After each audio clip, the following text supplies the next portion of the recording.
BFM Business, BFM Crypto, le club.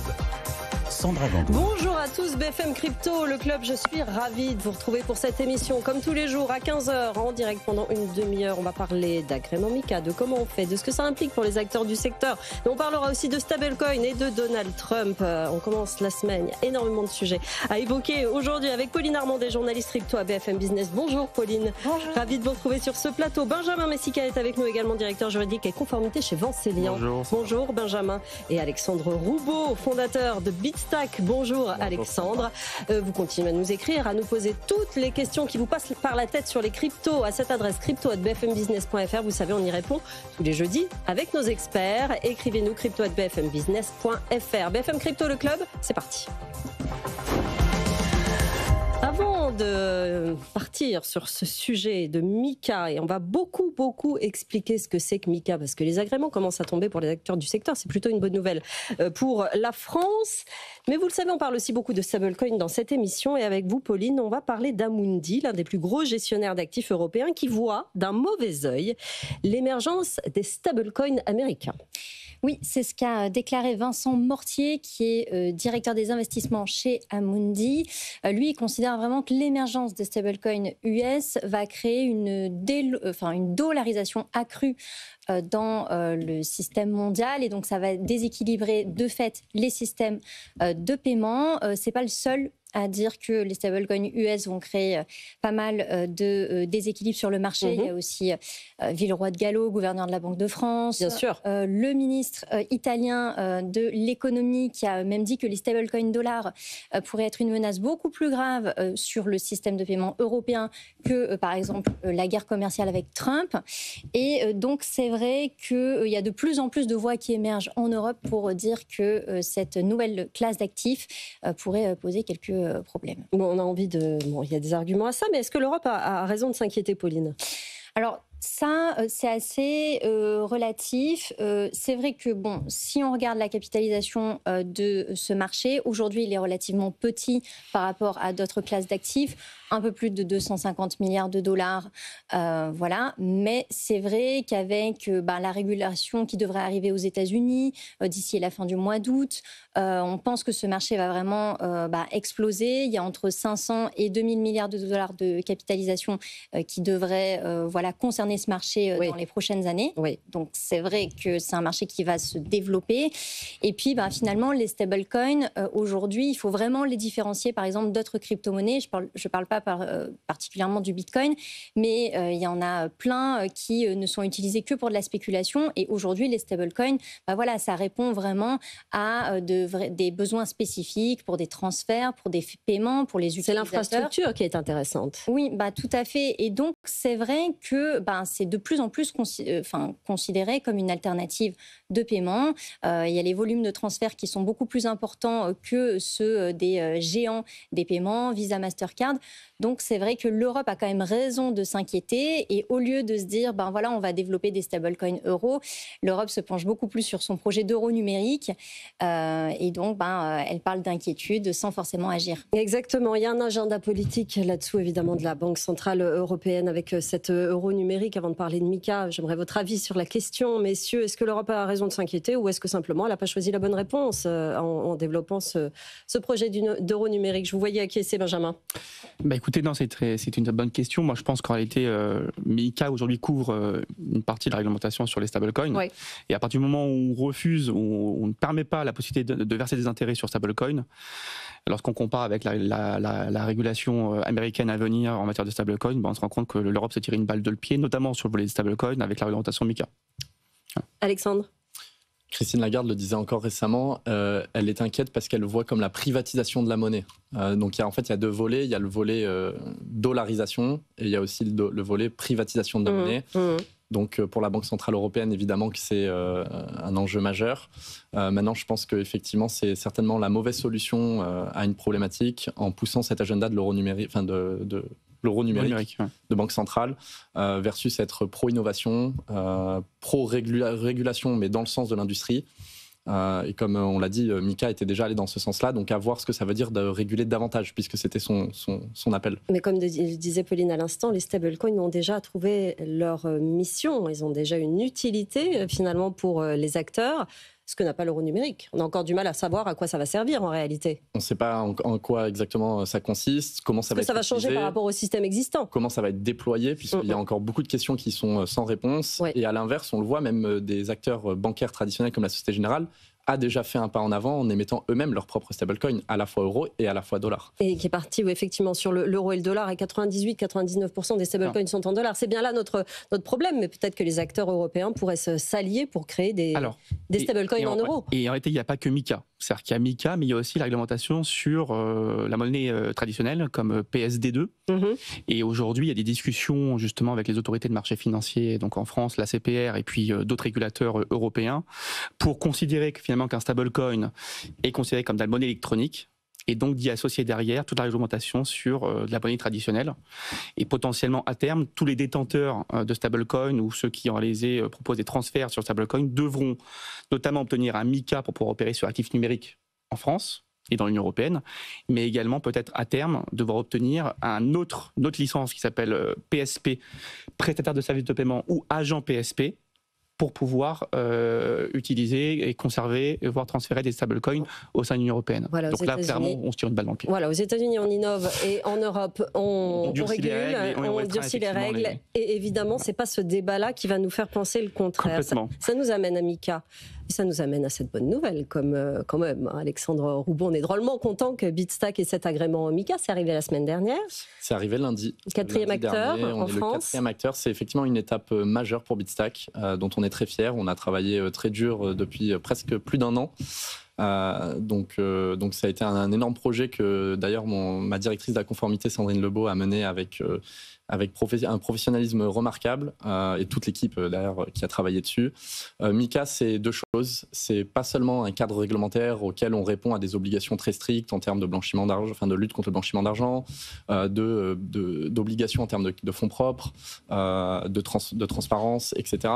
Mais aussi un vrai label de confiance envers nos utilisateurs, envers nos partenaires, sur le sérieux de la société en termes, encore une fois, de sécurité, notamment sur la protection des fonds des clients, et aussi un vrai label de confiance sur nos ambitions à échelle européenne, puisqu'aujourd'hui Bitstack a pour ambition pas uniquement d'être une société française, mais une société européenne, pour desservir tous les pays membres de l'Union européenne. On va revenir dans un instant avec vous, Benjamin, sur ce que ça nécessite pour les entreprises du secteur de devoir se conformer et d'obtenir et de demander cet agrément Mika. Vous nous rappelez ce que faisait Bitstack au départ, à la création en 2022 ?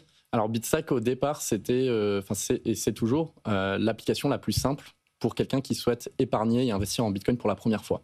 On a notamment été connu dès les débuts de Bitstack par cette mécanique de l'arrondi automatique qui permet effectivement à n'importe qui de connecter son compte bancaire à l'application, n'importe quel compte bancaire, Crédit Agricole, Société Générale, et d'arrondir toutes ses dépenses à l'euro supérieur pour investir automatiquement la petite monnaie en Bitcoin. Donc je dépense avec ma carte Crédit Agricole pour un café 2,60 €. Bitstack va arrondir à 3 €, prélever les 40 centimes et les investir, les convertir automatiquement en Bitcoin.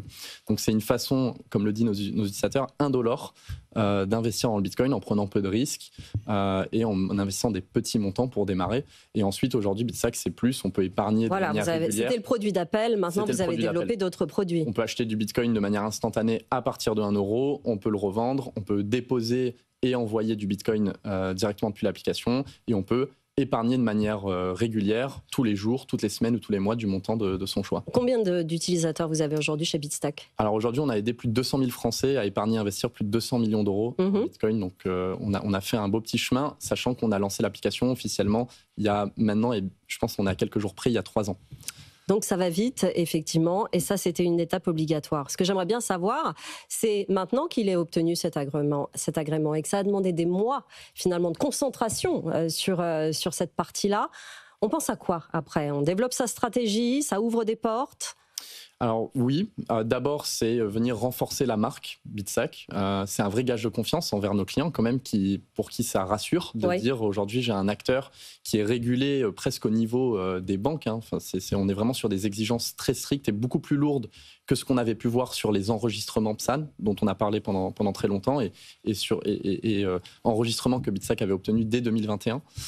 Donc ça, c'est un vrai gage de confiance pour nos clients. Ça rassure parce qu'il y a des obligations, pour préciser un petit peu davantage, sur notamment ce qu'on appelle la ségrégation des fonds, c'est-à-dire qu'on doit assurer à tout moment que les fonds des clients sont ségrégés des fonds de l'entreprise et soient protégés. Donc ça, c'est un vrai gage de confiance, mais ça va plus loin. Effectivement, les ambitions de la société, c'est ce qu'on appelle vraiment le passeport européen. Aujourd'hui, c'est ça, Mika, pour un acteur comme nous, c'est de dire on n'adresse plus uniquement le marché français, mais aujourd'hui, dès l'obtention, et c'est effectif immédiat, on peut passeporter notre activité sur tout le reste de l'Union européenne et donc lancer Bitstack sur tous les autres marchés membres de l'Union européenne. Benjamin Messica, votre travail, c'est ça, c'est de Exactement. mettre en conformité ces acteurs des cryptos avec cette réglementation et leur faire faire ce qu'il faut pour obtenir cet agrément. Déjà une réaction, quatrième acteur français. Ça y est, ça commence à venir, hein, l'AMF commence à délivrer ses agréments. Il y a une vague depuis un mois maintenant, c'est vrai que ça a commencé avec des blocs, ensuite Goin, puis ensuite KCI, et évidemment Bitstack. Voilà. Alors, ce qu'il faut rappeler peut-être très rapidement, c'est effectivement à quoi ça sert. Concrètement, effectivement, la sécurité des épargnants, je pense que ça c'est la priorité de Mika. Ça rassure également les investisseurs. Aujourd'hui, il y a peu d'investisseurs qui investiront dans un projet qui n'est pas agréé Mika, puisqu'on a arrêté sur une période de transposition de 18 mois jusqu'à 2026, et il est évident qu'aujourd'hui les investisseurs attendront que les acteurs sérieux obtiennent le fameux Graal Mika. Ensuite, il y a Mika, mais il y a aussi les textes d'application. Et c'est d'ailleurs la raison pour laquelle l'AMF a mis du temps, contrairement à d'autres régulateurs européens, de délivrer des agréments. Pourquoi ? Parce qu'en fait, certains textes d'application, donc Mika c'est le texte cadre, mais vous avez les textes d'application qui justement vous donnent des indications sur comment on applique une politique en interne. Donc on va avoir des politiques par exemple de conflit d'intérêts, de ségrégation des actifs, de conservation en fonction de vos et ça, elles sont différentes en fonction des pays. Hein. Elles sont différentes en fonction. Alors, elles sont pas différentes en fonction des pays. Ce qui est différent, c'est l'appréciation qui est faite des régulateurs sur comment on applique un texte d'application. Et c'est ce qui crée justement, et c'est pour ça que moi je parle d'homogénéisation imparfaite entre les différents pays européens. C'est d'une part, on a effectivement des agréments qui ont été délivrés de façon hétérogène. Ça veut dire avec aujourd'hui les Pays-Bas, l'Allemagne qui ont délivré, je crois, entre 13 et 15 agréments, contrairement par exemple à la France ou encore certains autres pays européens. Donc j'avais en tête Malte, c'était à peu près 5. La France, je crois que c'est 4 avec Pauline, effectivement, Bitstack. un article là-dessus. Donc déjà, on a un premier degré d'homogénéisation un petit peu raté sur la délivrance des agréments. Mais est-ce qu'on va aller plus vite à partir de maintenant, justement ? Normalement, on va plus vite. Moi, j'avais annoncé d'ailleurs il y a un mois 5 d'ici la fin de l'été. On va y être à mon avis dans les prochains jours. On y sera. Mais ce qu'il faut noter, c'est que derrière, ensuite, il y a des interprétations qui sont faites par les régulateurs eux-mêmes. Et c'est pour ça d'ailleurs que l'AMF, justement, par l'intermédiaire de sa présidente, je me souviens d'une déclaration il y a maintenant un mois et demi au Sénat qui disait, par exemple, en parlant du régulateur maltais, qu'ils avaient, entre guillemets, le stylo un peu léger lorsqu'il fallait délivrer les agréments européens. Ce qui montre qu'en réalité, en termes d'interprétation de la règle, ou du moins des dispositifs, on n'est pas tous accordés on n'est pas tous sur la même longueur d'onde, et on se rend compte qu'il y a quand même des dissonances, et donc, bien évidemment, ça crée des enjeux d'attractivité. On sait très bien que pour Chypre et pour Malte, l'intérêt, c'est aussi d'attirer des gros acteurs, type Bitstack, type Coinbase, etc. Je crois que Coinbase, c'est Luxembourg. D'autres OKX, je crois qu'ils ont misé sur Malte. Ça prouve bien que c'est un enjeu d'attractivité et qu'il faut concilier, bien évidemment, exigence en matière de protection des investisseurs, mais également enjeu d'attractivité pour les acteurs. On est d'accord et vous l'avez dit Alexandre, qu'une fois qu'on l'a, ça rassure les partenaires, ça rassure les investisseurs. Moi, j'aimerais bien quand même que vous me répondiez avec honnêteté sur ce que ça coûte à la boîte d'arriver. Vous allez y répondre tous les deux. Mais même si c'est très bien et vous êtes très content et que c'est une vraie libération pour vous, cette année, elle a ressemblé à quoi en termes d'énergie, en termes d'investissement, en termes de personnel pour bosser uniquement sur ce dossier et pas le développement commercial, par exemple? C'est sûr, il faut le dire, c'est un vrai choix déjà pour une entreprise. Et on va en parler par rapport aux investissements que ça comprend, de dire je viens m'installer en France, je choisis l'autorité des marchés financiers comme régulateur pour développer mon activité. Parce qu'effectivement, il y a des conséquences. Ça nous a pris, nous, plus d'1 an et demi de travail avec une énergie importante. Oui, pour une boîte qui est quand même très jeune. Voilà, au Bitstack, aujourd'hui, il y a à peine 1 an, c'était une dizaine de collaborateurs. Bon, maintenant, on a bien agrandi l'équipe, on est presque une 30aine de collaborateurs, mais notamment avec vraiment beaucoup d'énergie appliquée sur la partie conformité. Donc notre équipe conformité est importante. C'est aussi beaucoup d'énergie de tous les autres collaborateurs, puisqu'on l'a dit, en termes de conservation, ça veut dire qu'il y a des déploiements techniques qui doivent être apportés. Il y a, on ne l'a pas précisé, mais un audit de cybersécurité, qui était notamment une exigence AMF et non MiCA. Et non européenne. Voilà. Donc, était une interprétation ou en tout cas une exigence de l'autorité des marchés financiers de faire ce qu'on appelait un audit PASI, donc qui était quand même assez lourd. C'est un audit important. Coût entre 50 et 65 000 euros pour avoir un ordre d'idée. Voilà, pour uniquement sur l'audit PASI. Pour des entreprises qui sont jeunes, ces investissements-là, tout le monde ne va pas réussir à les faire. Je vous dis, c'est entre 500 000 et 1 million d'euros. Non, mais c'est une réalité. Pourquoi ? Parce qu'effectivement, il y a les coûts de développement technologique, mais il n'y a pas que ça. Il y a effectivement le recrutement de personnes spécialisées dans le milieu de la compliance, la conformité. Il y a effectivement peut-être un directeur juridique. Tout à l'heure, tu parlais de Sandrine Lebeau, effectivement, mais ça nécessite d'avoir soit un directeur conformité, soit un directeur juridique. Qui a compris déjà MiCA de A à Z, et les applications et les interprétations. C'est tellement technique que finalement, ça ne suffit pas et que généralement, comme Bistac et comme Vanseignant, lors de, j'espère prochainement, notre dépôt du dossier MiCA, on fait appel aussi à des conseils. Les enjeux sont tellement, les questions sont tellement techniques lorsqu'on discute avec les autorités de régulation que effectivement, ça nécessite de faire appel à des avocats et bon, les honoraires sont pas cadeaux. Donc effectivement, ça nécessite des développements technologiques, ça nécessite du recrutement, ça nécessite des investissements en termes de moyens humains et donc effectivement, ça a un coût qui est évalué entre effectivement 500 000 et 1 million d'euros. C'est intéressant, mais quand on dit ça et qu'une fois qu'on l'a, l'agrément MiCA, est-ce que ça va mettre pour autant tous les acteurs européens qui l'auront au même niveau? Ils n'auront pas le choix. Ceux qui ne sont pas régulés seront hors course. Et je pense que c'était aussi une des volontés des régulateurs étrangers, notamment du texte MiCA, c'est de se dire les petits acteurs pas sérieux, on les met dehors.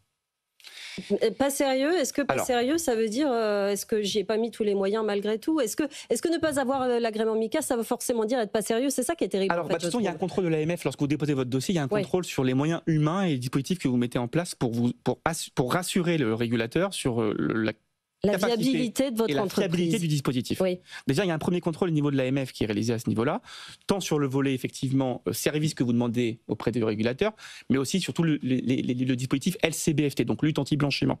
Donc ça, c'est une première réponse. Mais je vais quand même revenir sur ce qui a été dit par notre ami, c'est qu'il aurait pu choisir d'aller en dehors de la France. Il suffisait tout simplement de créer une structure dans l'Union européenne, notamment au Luxembourg, à Malte, à Chypre. Et on aurait pu potentiellement, et on a adopté la même stratégie, nous on dépose en France. Mais certains autres, d'ailleurs gros acteurs, qui n'ont pas les mêmes moyens que nous, ont décidé d'aller dans d'autres législations, d'autres régulateurs, notamment Malte et Chypre. Et c'est d'ailleurs ce qui s'appelle du forum shopping, c'est de se dire, finalement j'ai ma map, l'Union européenne, je vais regarder finalement le régulateur le plus souple en matière d'interprétation des textes. Et effectivement, sur les 6 derniers mois, on a eu quand même quelques éléments de réponse. Et effectivement, nous, on a fait le choix, malgré tout, de maintenir nos demandes en France. Mais à terme, vous parlez à une clientèle qui est notamment très française. Et c'est vrai que c'était important pour vous, Alexandre, de rester sur le marché français, en tout cas d'avoir cet agrément en France. Tout à fait. Le marché français, c'est notre marché. Alors, c'est notre unique marché aujourd'hui, ça restera de toute façon notre marché principal, parce que c'est un marché important. Et je voulais juste rebondir, c'est ce qu'on avait vu, juste pour faire un pas en arrière, c'est ce qu'on avait vu notamment sur les établissements non électroniques en Lituanie il y a quelques années. Exactement. Et aujourd'hui, qui avait été allé chercher des agréments en Lituanie parce que le régulateur lituanien était plus souple. Et ils en sont revenus. Ils en sont revenus. Notamment. Donc là, je ferme la boucle, c'est un vrai choix et c'est ça que les gens doivent comprendre pour une entreprise de décider de rester en France, de répondre à toutes ces exigences-là, de faire les investissements qui en découlent pour en fait démontrer ce sérieux que la société a et en tout cas l'ambition qu'elle a d'aller vers un des régulateurs, si ce n'est le régulateur potentiellement le plus rigoureux, le plus strict, comme vrai gage de confiance. Donc on parle vraiment de label de confiance quand on obtient l'agrément MiCA, c'est pas uniquement un cadre réglementaire. Et on ne parle pas seulement de 500 000 euros à 1 million d'euros. Je pense que là, c'est le billet, le ticket d'investissement pour l'obtenir. Mais ensuite, il y a toutes les charges associées pour appliquer tout ce dispositif qu'on promet finalement aux régulateurs tout au long de l'activité de la société. Juste pour rebondir très rapidement, on a fait ce choix-là, mais sur les, je crois, 119 ou 109 acteurs qui sont enregistrés en France, il y a à peu près entre 15 et 20 dossiers qui sont aujourd'hui en attente au J'allais vous poser la question dans un an, à la fin de cette deadline pour MiCA, il en restera combien sur les 120? Je vais être tout à fait franc, et d'ailleurs ça a été une réponse qui a été donnée par l'AMF il y a très peu de temps. Ce qu'il est certain, c'est que les acteurs qui ne sont pas régulés au 30 juin 2026 devront soit cesser leur activité, soit devront effectivement la céder un tiers sérieux qui. Oui, c'est ça, vont une entreprendre des consolidation du secteur. Exactement. Ce qui est très bien, ce qui peut être très bien d'ailleurs. Hein. Oui. Et deuxième élément de réponse, ce qui est à mon avis intéressant de souligner, c'est qu'aujourd'hui, vous avez vu que les banques se sont mis quand même massivement sur Mika.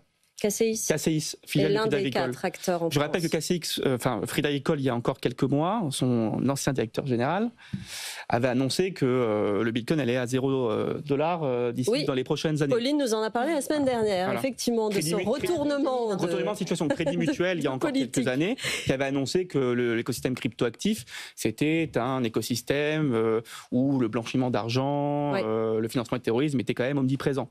Bon, bah là, on se rend compte qu'il y a un revirement extraordinaire de ces banques qui finalement investissent aujourd'hui dans l'écosystème français Mika. On avance un tout petit peu pour parler de ces réglementations de façon générale. Il y a Mika, il y a Dora, il y a la Travel Rule. Va falloir stopper, ça va nous arrêter. Enfin, je veux dire, on va parler de Trump dans un instant et de ces réglementations pour le coup extrêmement favorables au secteur et on va voir pour quelles raisons. Mais cet empilement, à un moment, il va falloir que ça s'arrête en fait. Moi, personnellement, j'en appelle à une pause réglementaire. Mais est-ce que finalement les autorités européennes ont réellement envie de faire cette pause réglementaire sur le secteur des cryptos? Je pense qu'il y a quand même un décalage entre la volonté effectivement des petits acteurs, des acteurs moyens, et finalement ce qu'on veut faire au niveau européen. Et il y a plein d'éléments qui entrent en considération. Il n'y a pas uniquement que la défense de l'écosystème français. Effectivement, vous l'avez très bien souligné, il y a Travel Rule, TFR, qui oblige les plateformes entre plateformes de communiquer de certaines informations sur leurs clients, sur les transactions, etc. Vous allez avoir effectivement Dora en matière de cybersécurité et de résilience informatique, extrêmement lourd. Vous allez avoir DAC8 en matière fiscalité. Dès 2026, on devra, au 1er janvier 2027, déclarer les transactions crypto. Alexandre va tomber dans les pommes, hein, je pense. Mais... je pense qu'il faut l'anticiper. De toute façon, c'est dans moins de 8 mois. C'est ça. Il faut l'anticiper. Mais c'est extrêmement lourd pour des petits acteurs comme nous qui, justement, ne sont pas assez matures pour justement se mettre en conformité dans les délais, parce qu'on a des délais extrêmement courts aujourd'hui. Okay. On pose la question qui fâche. Alors, est-ce que ça veut dire qu'à la fin, dans un an, ce secteur appartiendra aux banques ? C'est ce que je regrette. C'est un des parce que le secteur tel qu'il a été construit aujourd'hui, il a été construit grâce à nous. Parce que si on n'y avait pas cru il y a encore 3-4 ans au niveau des associations de place comme la DAN, on a milité, on a échangé avec l'écosystème, avec les régulateurs tant français qu'européens. Et on se rend compte aujourd'hui que finalement on a réussi à maintenir un écosystème qui compte, dont la voix porte aujourd'hui. Et on se rend compte que finalement, via des processus, de fast track, l'article 60 de MiCA qui permet aux banques finalement d'avoir une option privilégiée pour obtenir le MiCA, on se rend compte que potentiellement à terme c'est l'apanage des banques. Par contre, il y a des bons signaux. Goin. Petite start-up de, je crois, 10 ou 9 ou 10 personnes. Débloque, là, c'est intéressant. Ça montre qu'aussi des acteurs sérieux, même s'ils n'ont pas effectivement les mêmes ressources qu'une banque, peuvent obtenir le 20 dossiers pour le moment. À peu près. On va essayer de croiser les doigts, effectivement. Et pendant ce temps, aux États-Unis, des réglementations favorables. Et un Donald Trump, Pauline, qui a gagné 620 millions de dollars grâce aux crypto-monnaies. Oui, c'est une enquête de Bloomberg qui est parue récemment et qui explique qu'effectivement maintenant, les crypto-monnaies, ça constitue une part assez importante de son patrimoine, environ 9%, puisque Donald Trump détient environ 6,9 milliards de dollars. Et c'est vrai que maintenant, les cryptos, ça devient un investissement stratégique, même plus que l'immobilier. Il a gagné beaucoup plus grâce aux cryptos qu'à l'immobilier au cours des derniers mois.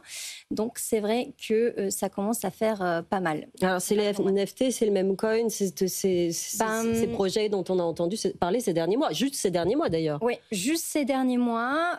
Si on prend par exemple sa plateforme crypto lancée en 2024, donc World Liberty Financial, cette plateforme, elle a vendu notamment une crypto-monnaie éponyme qui lui a permis de gagner 390 millions de dollars. Cette plateforme a aussi, via un stablecoin dollar, réalisé une opération entre Binance et une autre plateforme qui a permis de gagner 100 millions de dollars. Pareil, vous évoquiez le même coin de Donald Trump. Ça, effectivement, la flambée de son prix a permis à Donald Trump de gagner jusqu'à 150 millions de dollars. Et c'est vrai que Donald Trump s'était lancé dans les crypto-monnaies dès 2022 en proposant des collections de NFT. Et donc, grâce aux NFT, il a gagné jusqu'à 7 millions de dollars.